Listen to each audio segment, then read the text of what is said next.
Hey, Brain Rot Facts fam. Welcome back to another episode of Stupid Things That Actually Worked. You know what they say, history is written by the winners, or in our case, history is written by people who were high on weird ideas. Today, we're diving into some ancient, dusty, and utterly bizarre concepts that somehow managed to stick around, and actually work. Like the time the ancient Egyptians thought they could cure snake bites by applying a poultice made from crushed ants. Yeah, you read that right, crushed ants. Apparently, those little insects contain something called formic acid, which can numb the pain. Who knew ants were the original first aid kit? Or what about the mysterious case of the Witch of Endor? In ancient Jewish folklore, she was a mystical medium who conjured up spirits to help King Saul in battle. Fast forward to today, and we're still unsure how she did it, but some theories point to the power of suggestion, aka mass hysteria. And lastly, there's the curious tale of chelation therapy, where people used to drink a cocktail made from apple juice, coffee, and Epsom salt to cure, you guessed it, metal poisoning. Sounds far-fetched? Well, this actually became a thing in the 1940s, and some folks still swear by its effectiveness today. So grab your thinking caps or maybe just grab another ant poultice, as we explore more of these stupid things that actually worked. Let's get weird. Okay, buckle up, folks. We're diving into the wild world of historical hijinks where science meets utter absurdity. First up, ancient Greece and their go-to solution for baldness. Yes, you read that right, baldness. The Greeks believed that a good old-fashioned hairpiece made from human hair, don't ask, would cure alopecia, and it wasn't just some hippie nonsense. They actually had a thriving industry of barber surgeons creating these intricate toupees, often using the hair from freshly shaved heads. And get this, it allegedly worked for some people. Fast forward to the 18th century, where the esteemed Dr. James Lind discovered that citrus fruits could cure scurvy. That's right, he found that mixing lemon juice with water was a magic bullet against the scourge of sailors. Now, you might be thinking, wait, wasn't that just common sense? And to that, I say, well, actually, no. It took Lind's pioneering work for people to realize that vitamin C wasn't just some mystical force, but a real thing that could save lives. And there you have it, ancient Greek hairpieces and citrus cures. Who knew history would be so hair-raising? Stay tuned for more brain-rotting facts in the next chapter. Chapter 2. So, you think you know a thing or two about ancient civilizations? Think again. In the 3rd century BC, the ancient Greeks decided to take their war strategy to the next level by using, wait for it, smoke bombs. That's right, they'd fill goatskin bags with sulfur and pitch, then light them on fire. The resulting black smoke would supposedly disorient enemy forces, giving Greek warriors an upper hand in battle. And you thought your high school chemistry experiments were wild? But here's the kicker, it actually worked. The smoke bombs became a staple of ancient Greek warfare. Who knew all those hours spent watching war movies as a kid would prepare me for this moment? Next up, we've got some weird and wonderful medical history. In 18th century Europe, doctors believed that, get ready for it, bloodletting was the answer to every ailment. Yep, they'd slice open patients' veins, releasing their bad blood into a bowl.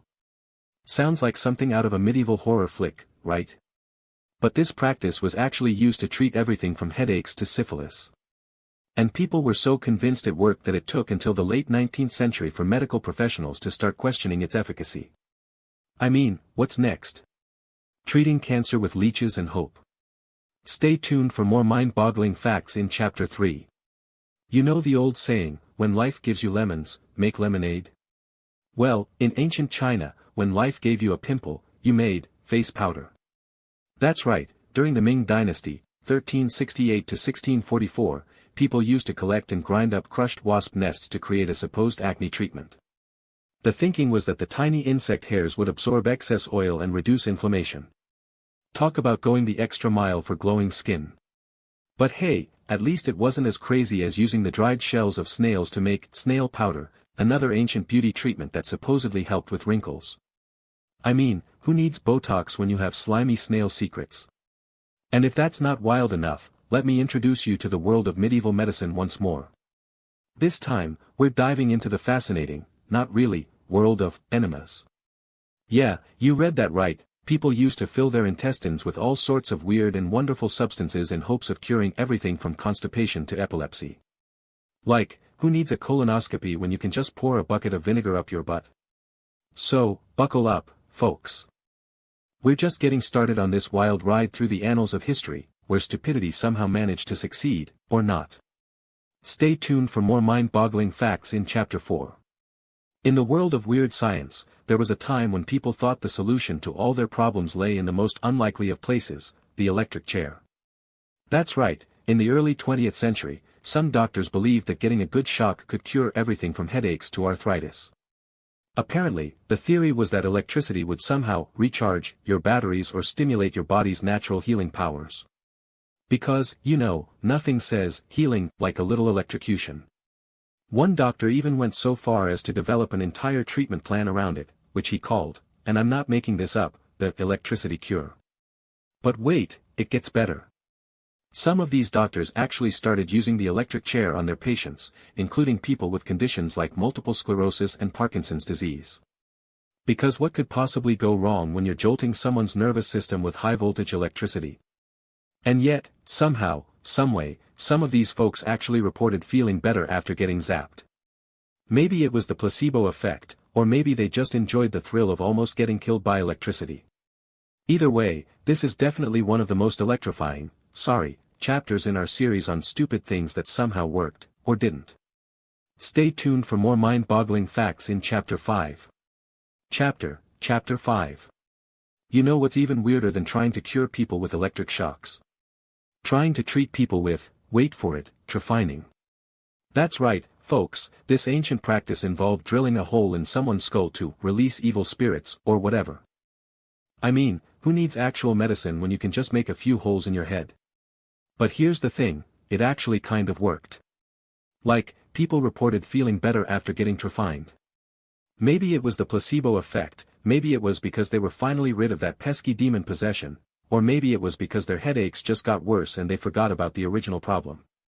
In any case, this is definitely one of the most head-scratching chapters in our series on stupid things that somehow worked. And hey, who knows? Maybe we'll get to the bottom of why ancient civilizations thought drilling holes in people's skulls was a good idea. Or maybe not. Either way, stay tuned for more mind-boggling facts in Chapter 5. Chapter, Outro. So, you've made it to the end of our wild ride through history's most creative solutions. And let me tell you, it's been a real trip. From demon-picking sticks to whole skulls, we've seen some crazy stuff. But before we wrap things up, did you know that in 16th century Germany, there was a thing called earthing? Yeah, it sounds like the latest wellness trend, but trust me, it's not as cool as it sounds. People believed that by attaching metal rods to their bodies and connecting them to the earth, they could cure all sorts of ailments. Like, what even is earthing? And then there's the case of the 19th century water cure movement. Because nothing says relaxation like drinking a gallon of water in one sitting, right? This fad believed that by flooding your body with H2O, you could cure everything from headaches to constipation. Who knew hydration was the key to eternal youth? So there you have it, just two more examples of humanity's creative problem-solving skills. Join us next time on Brain Rot Facts for even more mind-boggling facts and questionable historical decisions.